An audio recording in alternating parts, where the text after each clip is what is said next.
Ciao, buongiorno, good morning, good afternoon, good evening, wherever you are in the world and whatever time it is. Thank you very much for checking in and tuning in to what we hope will be the first of many successful editions of Inter Talks. So firstly, what is this and what is it all about? Let me bring it to you. My name is Anthony. I am from Inter, destroying clubs since 1908. You may have already been following our website online or checking us out on Facebook, on Twitter or Instagram, which is great. We've been able to get a lot of following, a lot of fans in the last 6 months to a year. And a huge shout out has to go to Samir, who is the founder of that page. He has spent many sleepless nights working hard on the site and on the page in order to get as many English-speaking and international Inter fans as involved as possible. The really exciting part is that we have joined together with Nima and the Sempre Inter team, the world's #1 English-speaking Inter brand, to bring you a brand new concept where we basically talk everything Inter and make it as interactive as possible for you guys, the fans, to showcase your voices and your opinions as well. We thought it would be the right time to showcase these kind of videos because after looking online for a while and been following the entire online vlog scene for football, we've realized that there isn't really an English-speaking Inter fan channel, and we thought it's about time that fans, English-speaking Inter fans, have their opportunity to speak and communicate with each other on an interactive online platform. So we will be able to bring you guys match reviews, match previews, all kinds of transfer news and talks with some conversations going on as well. And, we'll probably get a few Skype callers in at one point, the more that the show develops. The show will be published on both brands, so both the Inter Destroying Clubs, YouTube, Facebook, Instagram, all that stuff, as long with the Sempre Inter platforms as well. We'll be looking to record 2 episodes per week, with the release coming on a Tuesday and on a Friday as well. The Tuesday show will basically cover the review from the match that has passed on the weekend, with the Friday show being a match preview for the next Serie A fixture, while also reviewing any of the midweek fixtures or Champions League fixtures that we are very, very excited to be participating in. Another quick shout out to Raul from Sempre Inter, who's going to be the other face-on of the vlogs and the videos that we do. So now that we've introduced ourselves, let's jump right into it. We would have liked to bring you this episode with a little bit more optimism, but unfortunately I am recording this here in Australia after the result to Sassuolo on Matchday 1, which we will come back and talk about a little bit soon. We did plan on releasing these vlogs, or the first episode of this vlog, just before the season started, a few days before, in order to recap the pre-season and the transfer market. So I will still spend a little bit of time doing that, but I will fly through the pre-season a lot quicker. So just going into that, we started off our pre-season with a match against Locarno where we won 3-0 against the Swiss side. We then lost to another Swiss side 2-0 before drawing to Zenit St. Petersburg 3-3. Sheffield United 1-1. Chelsea, we lost on penalties 5-4 after drawing 1-1. We then went on to have 1-0 victories against Lyon and Atletico Madrid. The pros and cons from the pre-season were very, very evident. We had many new players trying to be integrated into many different systems under manager Luciano Spalletti, and I think for the most part, most fans were fairly impressed with our pre-season. We were able to try a few different roles out for some players, with some players obviously performing and impressing a little more than others. I think Lautaro Martinez was quite possibly the biggest standout of our pre-season. He was able to score 4 goals in 7 games, and most people were very impressed with his ability to bring the ball out of midfield or drop back a little bit and receive the ball in a more central position and be able to control the ball and distribute it more and link up well with Icardi and the wingers. He should continue to do very well for us this season, provided Spalletti can utilize him properly and not ask too much. It's very important to remember the kid's only 20 years old. We saw that he did struggle with the intensity of dropping back and picking up that ball against Sassuolo. So Spalletti's going to have to see a little bit just how well he can integrate El Toro, because he's going to be fundamental to us this season in terms of attacking. I think he has proved that he is not, the 2.0 version of Gabigol. And I think that he will definitely bring a lot of versatile and uniqueness to our side. He's not only limited to scoring as well. As we've seen, he's able to pick the ball up and feed it through to Icardi. He actually possesses a few characteristics on the ball that Mauro Icardi significantly lacks. Kwadwa Samoa is probably the next biggest revelation of our transfer market, and he looks absolutely fantastic. He's a very tenacious player, knows how to distribute the ball well, but he's got so many great attributes on both offense and defense. So he will bring a certain element to our left back, left wing back position, some experience that I think we need desperately. I don't think Dalbert is ready to play full-time as a left back for us for 38 matches this season. He's just still looking like he's looking to find his feet, and even though he's made some improvements in the preseason and Spalletti has reoriented his faith in him, I think Dalbert is going to struggle a little bit more than Spalletti thinks, and he should not be a permanent solution there. Asamoah has already shown that he can play as a left defensive mid and as a defensive midfielder as well, so it wouldn't surprise me to see Spalletti utilise him a bit centrally, considering that we did not fulfill that last central mid signing that we were looking for in the Mercato. Raja Nainggolan was injured in the friendly against, I think it was the very first friendly, against Lugano. He picked up a hamstring injury or a quad injury, and he's been nursing that ever since. A lot of our fans have been a little bit fearful that we've picked up a crock, so to speak, or that he's not going to be able to play as many matches as he played for Roma under us. I'm here to say that I don't think all that is true. I think he started something like 34 matches for Roma last season and 32 the season before. So it would not surprise me at all to see that this is just precautionary. And because he has such a good relationship with manager Luciano Spalletti, I think Spalletti knows Raja better than anybody. And I think that this is all just precautionary. So, yes, it's unfortunate that he missed the first game against Sassuolo, and we really, really did need him. We really, really did need him today. But as I said, I do think it's just Spalletti taking caution, and if he's not back by the next match, Torino, he'll definitely be back after that with 110% fitness. That brings us to the next segment. And which is going to be our Mercato review. So we were going to do an extra show or a separate show where we basically reviewed the Mercato in detail. But as we said, we were planning to release that a couple of days before the season started. Because we didn't get that video out, I am going to condense it just a little bit. Overall, Inter fans around the world were very, very happy with our Mercato. Some are calling it the best Mercato that we have had since the 09-10 treble-winning season under Mourinho, and I would have to agree. Basically, we've brought in 7 starting players, all of which who are going to be fundamental to our season. Raja Nainggolan came in from Roma for a total package of 38 million euros, which was a trade with Davide Santon valued at 9 million and Zaniolo for in between 5 to 6. Stefan De Vrij and Kwanda Asamoah joined us from Lazio and Juventus, both on free transfers. Lautaro Martinez arrived from Argentine club Racing for a total package of 23 million euros, which is the official amount, and it is a great amount as well. We had a lot of help from Auxilio, Milito, and Zanetti in order to close that deal. That's a fee where, say, your clubs like Chelsea, Barcelona, Man City, Man United put money down, the club starts to ask for 35 or for 40. So it was really good that we had those connections, and we were able to nail down Lautaro Martinez before even solidifying our place in fourth to make the Champions League. So a lot of credit has to go to the directors at our club, Zanetti and Auxilio, and even Milito at Racing for helping us get that deal over the line. It's going to be great. Versalico, World Cup winning right back for Croatia. He had a great season under Simeone at Atletico Madrid. So much so that the fans were actually really, really upset to see him go. I was reading on the Atletico Madrid forums and on Facebook online, and I could not find one fan who was happy to see him leave. So I think that we did really well in nailing him down as well. Not only that, the terms and conditions of the Versalco and then the Keita Balde deal are fantastic.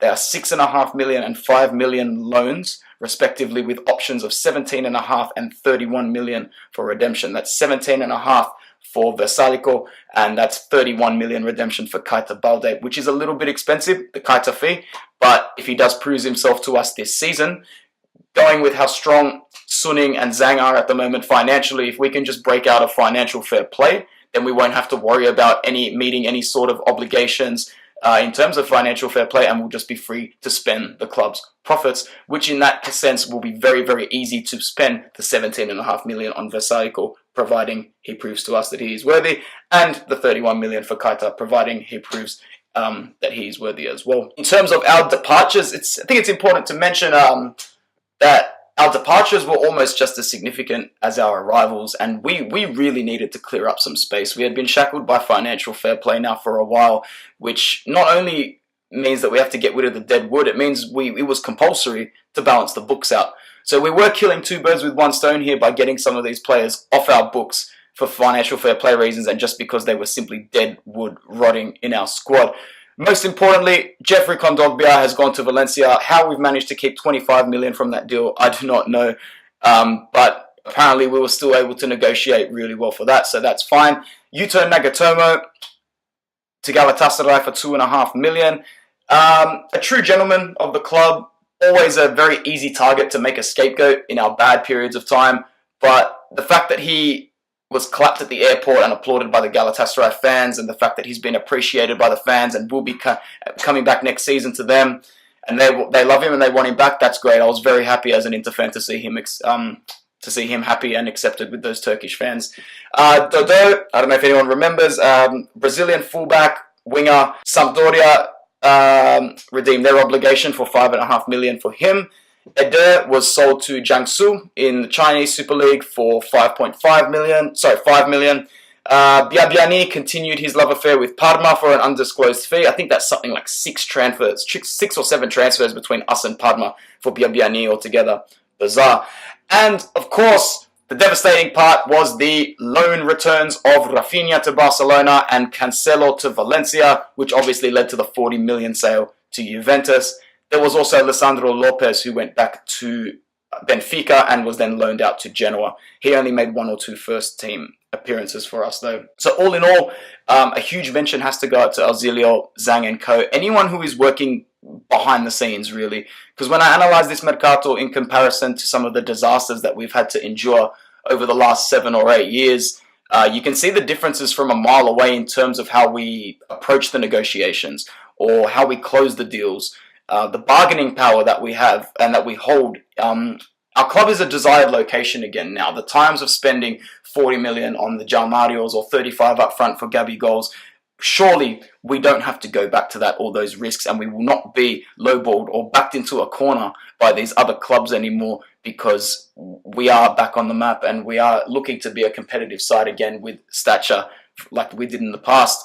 Moving on to the Sampdoria fixture now, it's a tough one to speak about because in Australia the match kicked off at 4:30 in the morning. It's currently 4:30 in the afternoon now, so after having the day at work to be able to comprehend the result and calm down a little bit, it offers a lot of perspective, not only for the players and the coaches and the staff, but for the fans as well. I think it's a very important time now after this 1-0 loss this morning to Sassuolo to reflect logically and rationally on the team's and board's expectations. Very easy to coast on the back of last season's final day victory against Lazio. When that header from Vecino went in, because that was our last competitive nature, our last thing that we did competitively last season, it really has kind of carried over to the preseason, and I think it was a big part of setting unrealistic expectations. You know, there was a lot of talk online about people saying, you know, are Inter ready for Scudetto, Inter da Scudetto?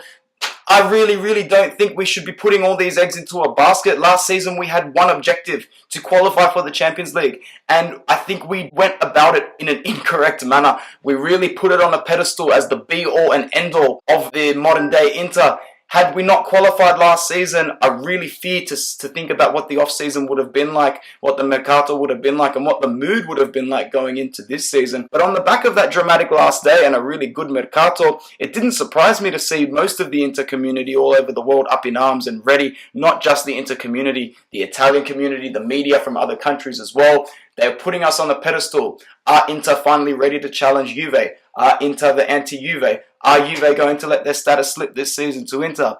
To be honest with you, the answer that we all want is yes. A more logical or a more rational objective for this season would be to re-qualify for the Champions League with significantly less drama than last season.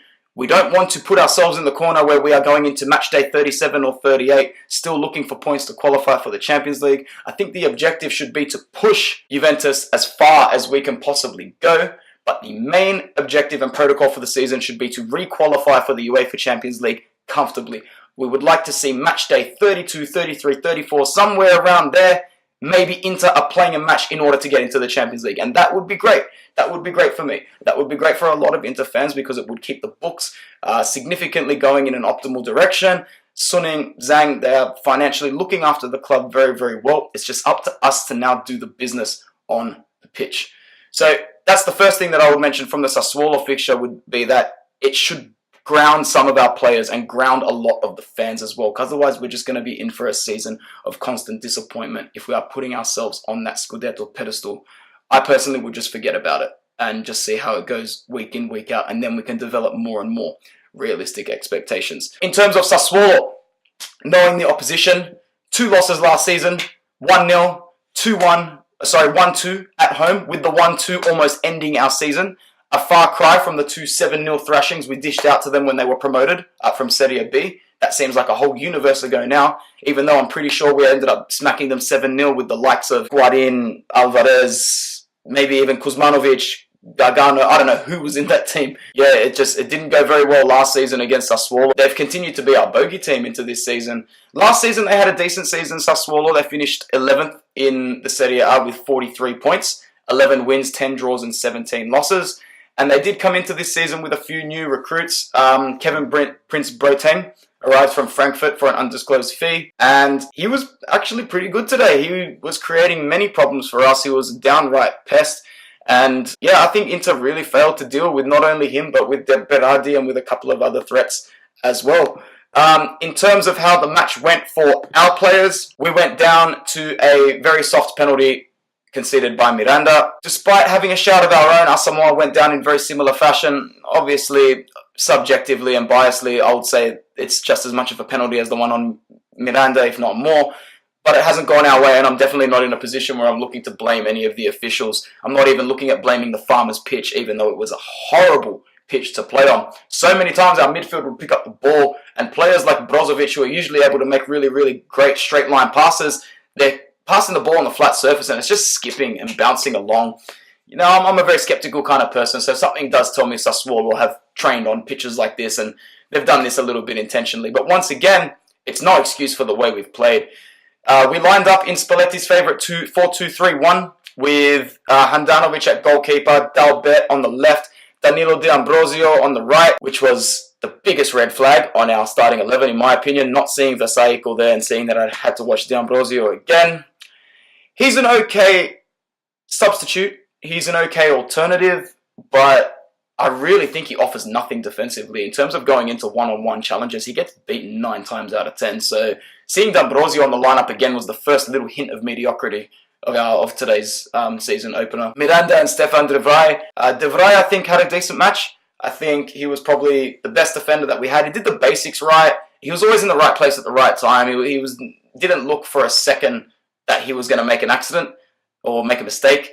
And he was very close to grabbing that that equaliser at the end. Matias Vecino partnered Marcelo Brozovic in centre mid, which was another red flag for me. He goes missing in major chunks of the game. He's got poor ball control. I don't think he offers anything going forward. To say he has to do better, I think it's an unrealistic statement. I think Matias Vecino is giving us 100%. I just think plain and simply he's not good enough.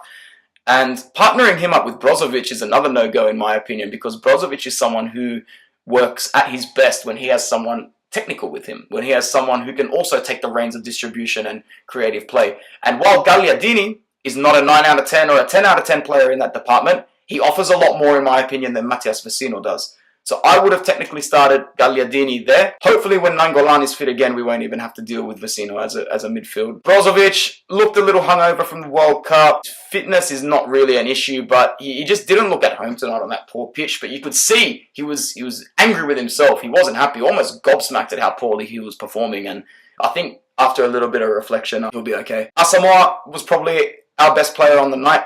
I really enjoy the way that he doesn't look for the cross as the first option. He decides to run the ball either around the player on the left or cut in on the right. And he's actually got decent control on his right foot as well. That was a huge positive. Matteo Politano lined up on the right wing with Asamoah on the left. Asamoah, again, probably I wouldn't have played as up high, but the formation is deceiving. He did actually kind of play more as a left back than as a left winger, but he did push up a lot as well. Politano wasn't great. I think he worked really hard. I think he tried really hard, but ultimately in the end, he it was very Kandreva-like, his performance a little bit. I have no doubt that he's going to improve. I think he's a player that offers a fair bit of pace and a fair bit of versatility, so I'm not too worried about Politano integrating himself in. Martinez, maybe the hype got to him, maybe it didn't, but he was shut down so well, most notably by our player, Duncan. Well, not our player anymore, but he just never got any breathing space on the ball, and I'm not too sure if playing him as an attacking midfielder so deep is the right position for him. He is a centre forward, a striker, or a second striker, and I think when Nainggolan is fit again, we should do everything we can to play to the strengths of Lautaro Martinez and not ask him to perform duties that maybe he never had to perform in Argentina. Because if you're asking a 20-year-old who has only played in the Argentine league to come to Italy and start performing technical things or technical acts in the centre midfield when they've been a forward their whole life, it doesn't matter how talented they are, doesn't matter what the hype is, they are not going to play as well as they can play, and then it's going to hinder their confidence as well. Icardi, he doesn't like this ground, that's for sure, but he did very well. He did what he had to do today. He could have done a bit better on his 2 shots, but I'm not here to bash Icardi today. I just don't think the service was there, to be honest. There was one chance, though, where he really probably should have buried it. Cross came in pretty fast, but I still think he should have scored. Our substitutions did offer some light. I think Perisic brought some instant impact to the ground, but even after a while, he looked a little bit like lethargic and just kind of threw in the towel. I think Keita showed us what he can do, but throwing him on for that limited amount, trailing 1-0, it's obvious that he is going to try and do more things himself. Same with Caramor when he came on. You know, subbing these players on with such little time left and trying to make it as though the whole game kind of falls on them, it's not necessarily the right approach. I don't think Caramor can do much with 4.5 minutes. Overall, the performance, it was very, very typical Inter. Very, very Pazza Inter, with the inferior side of Pazza Inter being shown today. We're really hoping, and we're going to have to turn it around. There's no excuse. We're going to have to turn it around against Torino next week in front of 60,000 screaming fans at the Meazza. It's a great place to do it. No better place for us to do it, in fact. So I'm pretty confident we can get back into there, get ourselves our first 3 points of the season. So just to conclude our first Inter Talk vlog, guys, we'll be looking at ad segments, I guess, as the show goes on. But as today being a pilot, there's only so much that we can cover in the first edition. But we'll be looking to add a few more segments and, most importantly, get you guys involved the most. So when this video goes up, please check the sidebar and please check all the links, and you'll be able to find hyperlinks to all of our social media platforms, both individually and branded, and that'll pretty much be it. So thank you guys heaps for watching. Thank you for tuning in. We hope that you guys are going to spend a lot of time enjoying these vlogs and interacting and commenting, emailing in. We'd love to get as many people's opinions voiced as possible, and who knows, maybe even get a few people to come on and speak as well. So we're looking forward to the new season, and as always, Forza Inter.